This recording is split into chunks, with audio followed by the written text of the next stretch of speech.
Hi everyone, I'm James from The Freemasons and I want to introduce you to F9 Audio.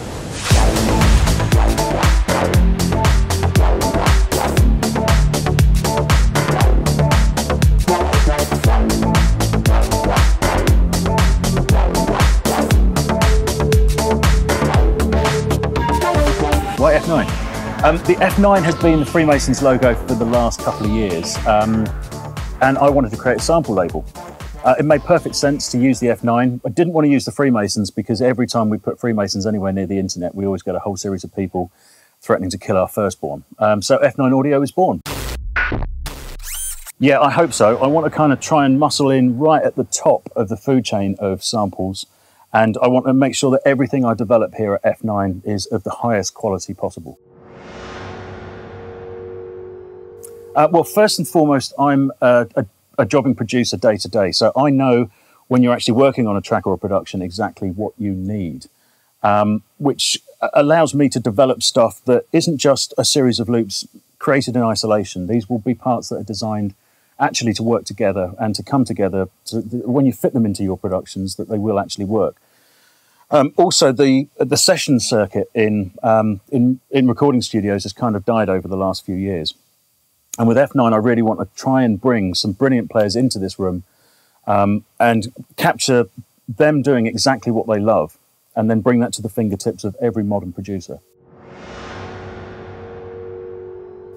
First up, we've got a series of drum stems that are called DrumTrax, and they are designed for instant inspiration. They're not just individual sounds, they're drum stems that are designed to work together, that you can come in, pull a drum track up and then literally just start working instantly.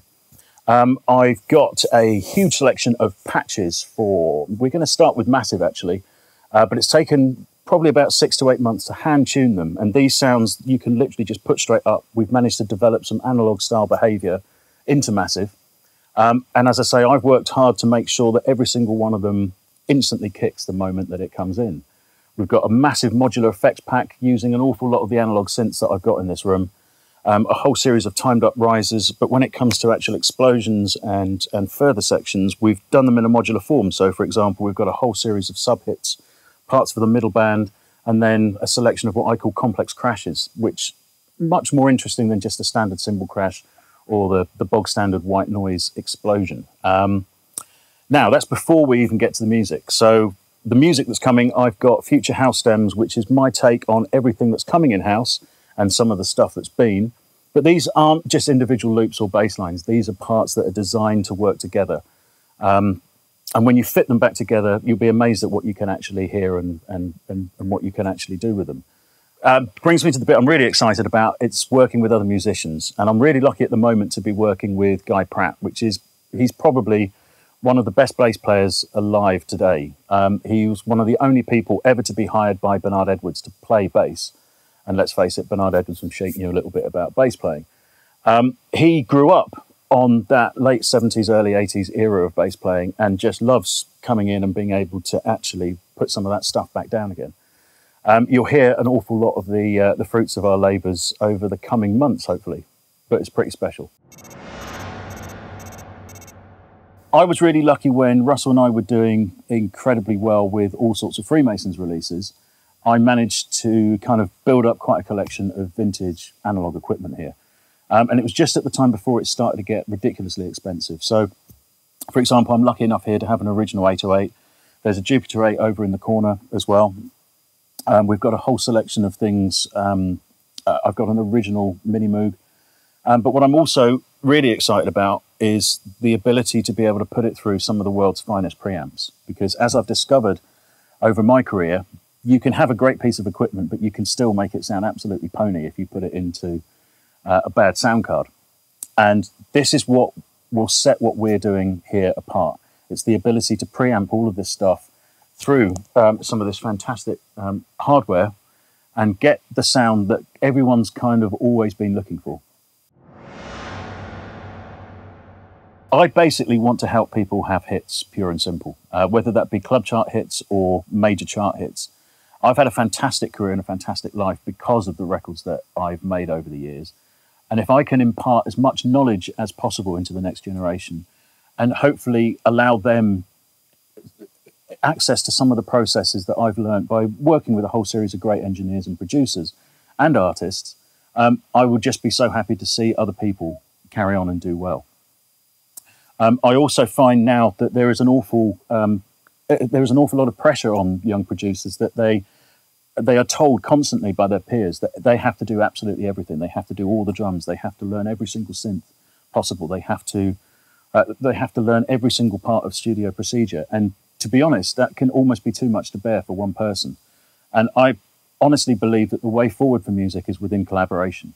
And if I can bring some of that forward with some of the video tutorials that I want to bring, and actually create a community around people creating stuff, that would make me incredibly happy too. The biggest mistake I see young producers make when it comes to mixing stuff, or when it comes to putting stuff together, is the way that they level their tracks, either internally inside the DAW, or how they try to get extra volume. And I see people using limiters to extreme. They either pull up maybe something simple like a Waves L1 or L2, or they'll even use a mastering limiter like Ozone on every single stem. So there is a particular thing that happens when you use a mastering limiter, and you have to use it carefully and you have to know what you're doing. It creates peak distortions. As something goes through, it may add level, but it will also shave stuff off. And you get this whole series of peak distortions. Now that's fine when it's just on a master, but when you've got it running through different parts throughout your track, all of these peak distortions or clipping distortions come together and they sound horrific when they're added. So in other words, if you've grouped all of your drums together and then you're limiting that group, then you've got all your bass instruments together and you're limiting that group, and then all your synths, and then your vocals, pads, whatever. If every single one of them has a limiter on, it will sound absolutely shocking when you try and get level out of it. And level is just a kind of misconception. You can actually run everything incredibly quietly within your DAW and then push everything right at the end on the final fader. And that's the best way to do it. Also, as I've discovered over the years, using distortion to get extra level and extra weight is the best way forward, not using limiters.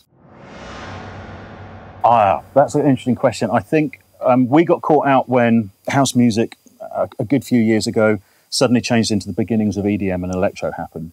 And we kind of either didn't change our sound quickly enough, or we didn't stick to our guns and just wait for it to come through. But there's two things I would say to any young producer coming through, is that make sure you're flexible, because the fashions change with the internet so incredibly quickly now that you may find that one particular style that you've spent an awful lot of time perfecting suddenly goes out of fashion incredibly quickly. So be more aware to the whole picture of music. Without doubt, the best skill that I learned, and I did this quite early on, was to learn to play an instrument. And for me, it was keyboards. Hence the reason why I've got so many keyboards knocking around here.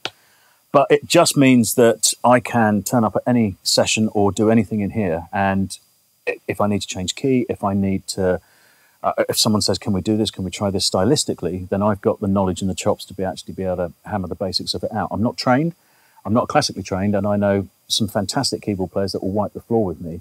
But I can really dig in and get something working pretty much on any single style that is offered or needed. And that for me has been the most important thing. It's also really exciting as well, because if you hear something that you love, you can kind of work it out. And even though there's only 12 keys in every single octave, you find something new every single day. And I would literally recommend it to absolutely anyone to learn something, even if it's just learning A minor as a scale. Learn it and see what you can do with it. I think on a professional level, soundware is going to get far more complex, far more interesting, far more musical.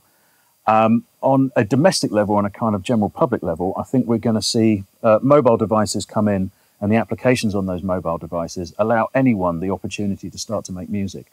So developing for that for me is really quite exciting, because there's been a democratization of the music software in general, but you never know who's going to take this stuff and become brilliant with it. For example, would Skrillex have risen without laptops and Ableton Live?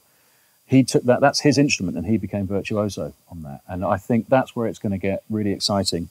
But it can be too much to learn. So to have good building blocks for people to start with is very, very interesting. And that does throw up the question of there's going to be so much music coming in, but there already is already. And the one thing I'm only concerned about for the future of young producers in the industry is that we've got the world's biggest unknown just around the corner with streaming. And few people have said it's an experiment or it's a test to see what can happen. But it's the first time ever music has never been owned or won't be owned, but will actually effectively be rented. And I've done a few little sums, which I've mentioned on some industry videos that I've done for F9. And some of it can be actually quite frightening. So it's going to be really interesting to see how the music industry deals with this spread of musicianship and abilities. Well, for me, Loop Masters have always been the first place that I went to when I actually needed anything, when I was building a track, because they had such a huge range, but it was all presented beautifully. And for me, it was always at the highest quality. Everything was, I kind of consider them almost like the Fortnum and Mason, or the Selfridges of loops. And it is a complicated and it's a diverse industry out there now, but they're also local. So, you know, these are people that we know, we really get on with. So to be able to work together with them creatively on stuff's really exciting. And I've never, ever, ever, ever, they're the only people we've never had to chase for a royalty statement, and that's rare. My principal advice to anyone coming into music now and wanting to get in and wanting to go further into it is to start to collaborate. It's very easy to just be one person behind a laptop and be quite insular with this kind of stuff. But the best records historically were always made by people in a room talking and communicating with one another and ideas being shared. Don't just sit there by yourself trying to do everything. Actually get out and work with other people.